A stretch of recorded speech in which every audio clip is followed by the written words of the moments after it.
Selamat pagi, saya Teresia Dua ini mahasiswi keuangan. Saya mewakili kelompok pemakalah di mana ada anggota teman-teman saya yang lain, Bu Elvira, Vika Febrianti, Maulidina, dan Pak Ansori.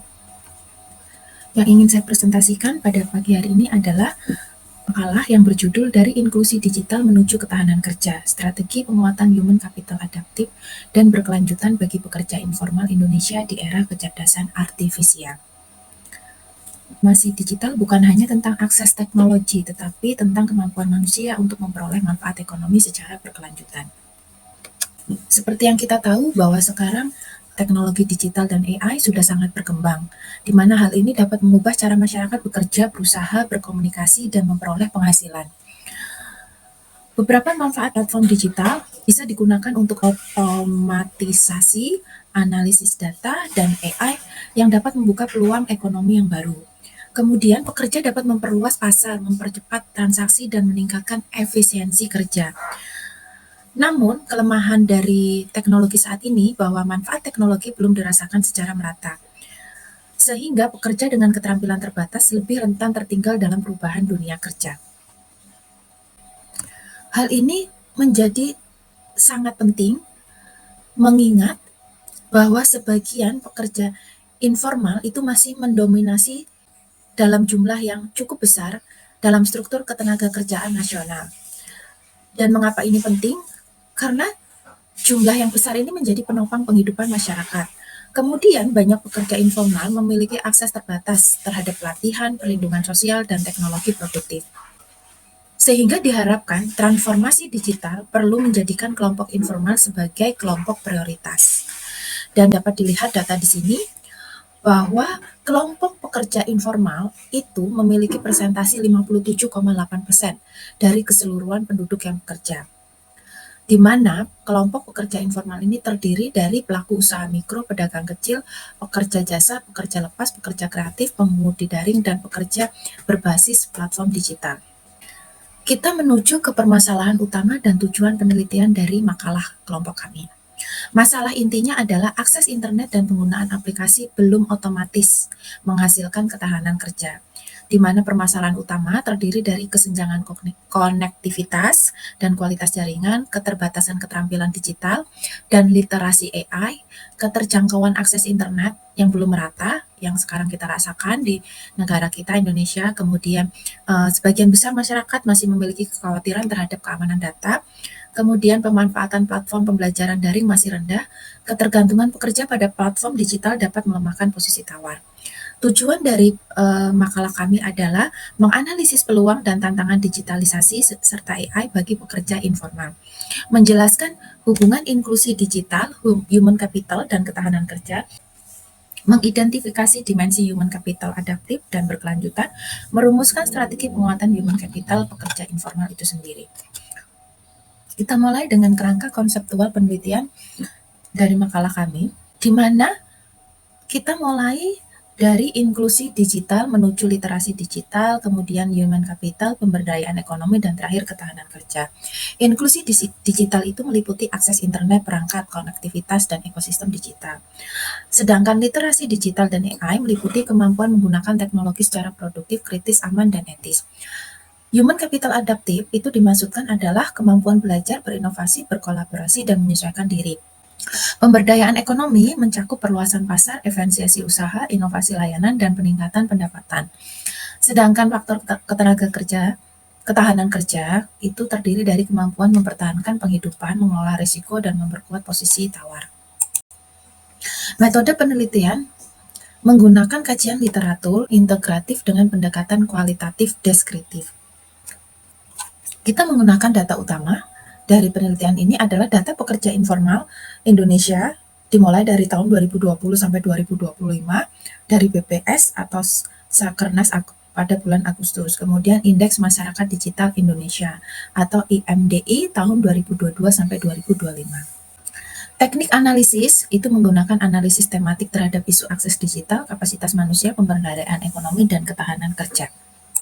Di sini disajikan data pekerja informal Indonesia dari tahun 2020 sampai 2025 di mana proporsi pekerja informal turun dari 60,47% menjadi 57,80%. Namun jumlahnya itu meningkat, walaupun presentasinya menurun, di mana yang tadinya 77,68 juta menjadi 84,70 juta. Artinya terdapat tambahan sekitar 7,02 juta pekerja informal selama periode 2020 sampai dengan 2025. Di sini disajikan juga grafik dari IMDI dan tantangan inklusi digital. Nilai pilar IMDI tahun 2025 terdiri dari infrastruktur dan ekosistem, kemudian keterampilan digital atau literasi, pemberdayaan, dan pekerjaan. Dari grafik ini dapat kita lihat bahwa infrastruktur digital relatif berkembang, tetapi pemberdayaan masih rendah. Akses belum sepenuhnya berubah menjadi produktivitas dan ketahanan kerja. Pekerja informal membutuhkan literasi digital, literasi AI, literasi keamanan, dan kemampuan membaca peluang pasar. Jadi, dari grafik ini, kita juga belajar bahwa transformasi digital tidak cukup hanya ditopang oleh perluasan akses, tetapi juga memerlukan penguatan kapasitas manusia agar teknologi dapat dimanfaatkan secara produktif dan berkelanjutan. Di sini disajikan data berupa indikator-indikator yang dimana indikator ini mempunyai bobot nilai masing-masing. Kesimpulan dari data yang kami sajikan ini adalah kesenjangan digital masih dipengaruhi oleh skala usaha, biaya kualitas jaringan, keterampilan, dan keamanan. Media sosial dan platform digital memiliki potensi besar sebagai instrumen pemberdayaan ekonomi. Literasi digital perlu diarahkan pada penciptaan nilai ekonomi, bukan sekadar penggunaan aplikasi. Penguatan kapasitas pekerja informal harus mencakup konektivitas, keterampilan digital, pembelajaran berkelanjutan, dan keamanan digital. Di sini ada beberapa tahap di mana kita bisa melakukan strategi penguatan human capital bagi pekerja informal. Dimulai dari yang pertama, pelatihan literasi digital dan AI. Ini bisa disesuaikan dengan kebutuhan sektor usaha, kemudian pada masalah nyata pekerja, kemudian dapat mencakup promosi dan lain-lain, kemudian digunakan AI digunakan secara aman, produktif, dan bertanggung jawab. Kemudian tahap berikutnya upskilling dan reskilling. Upskilling itu meningkatkan keterampilan yang sudah ada, sedangkan reskilling menambah keterampilan baru. Dan ini disesuaikan dengan perubahan pasar yang sifatnya fleksibel dan dapat diterapkan dalam aktivitas ekonomi harian. Kemudian yang berikutnya teknologi untuk pemberdayaan ekonomi.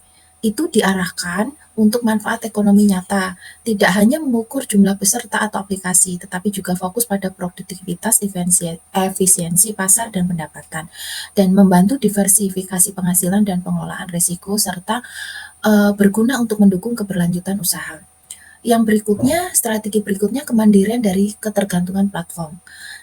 Diharapkan tidak bergantung pada satu platform, tetapi dapat memperkuat saluran pemasaran sendiri, kemudian membangun basis pelanggan, mengelola reputasi digital, meningkatkan literasi data dan posisi tawar. Dan strategi terakhir, kolaborasi multi pihak. Dengan cara pemerintah melakukan kebijakan infrastruktur pelindungan sosial. Kemudian di level perguruan tinggi dapat melakukan pelatihan, riset, dan pendampingan. Kemudian di dunia kerja dapat melakukan akses pasar dan rantai nilai. Kemudian untuk platform digital dapat melakukan transparansi dan materi belajar. Yang terakhir, komunitas pekerja dapat melakukan berbagi pengalaman dan dukungan. Beberapa kesimpulan dan saran dari makalah yang kami presentasikan kali ini. Yang pertama, transformasi digital dan AI membuka peluang baru bagi pekerja informal. Kemudian, digitalisasi dapat memperluas pasar, meningkatkan efisiensi, dan memperbaiki layanan. Akses internet dan platform digital belum otomatis menciptakan ketahanan kerja. Pekerja informal masih menghadapi ketergantungan pada platform dan lemahnya posisi tawar. Kemudian yang berikutnya ada kesenjangan konektivitas masih terjadi terutama pada usaha mikro dan kecil. Literasi digital, literasi AI, dan keamanan data masih perlu diperkuat. Pembelajaran daring belum sepenuhnya menjadi kebiasaan pekerja. Human capital adaptif menjadi kunci ketahanan kerja berkelanjutan. AI perlu diposisikan sebagai alat bantu, bukan pengganti kemampuan manusia. Dan yang terakhir, ketahanan kerja membutuhkan produktivitas, kemandirian, inovasi, dan keberlanjutan penghidupan. Saran kami dari para pemakalah adalah kebijakan digital perlu diarahkan dari akses menuju pemberdayaan ekonomi. Dilanjutkan dengan infrastruktur digital perlu diperkuat, terutama bagi usaha mikro dan kecil. Pelatihan harus kontekstual sesuai kebutuhan pekerja informal. Materi pelatihan perlu mencakup literasi digital AI, finansial, dan keamanan data. Pendampingan usaha itu sangat perlu dilakukan secara berkelanjutan. Yang berikutnya, program tidak cukup diukur dari jumlah peserta atau sertifikat. Saran-saran lainnya, keberhasilan perlu dilihat dari produktivitas pasar, pendapatan, dan daya tahan usaha. Pemerintah daerah perlu membangun pusat pembelajaran dan pendampingan digital. Perguruan tinggi perlu mendukung melalui riset, pelatihan modul, dan pengabdian masyarakat. Dunia usaha dan platform digital perlu memperkuat juga transparansi perlindungan data dan kemitraan inklusif. Pekerja informal perlu menjadikan pembelajaran sepanjang hayat sebagai strategi bertahan. Dan saran terakhir kami, penelitian selanjutnya perlu menguji kerangka konseptual secara empiris. Terima kasih untuk waktu dan perhatiannya. Semoga bermanfaat dan berguna.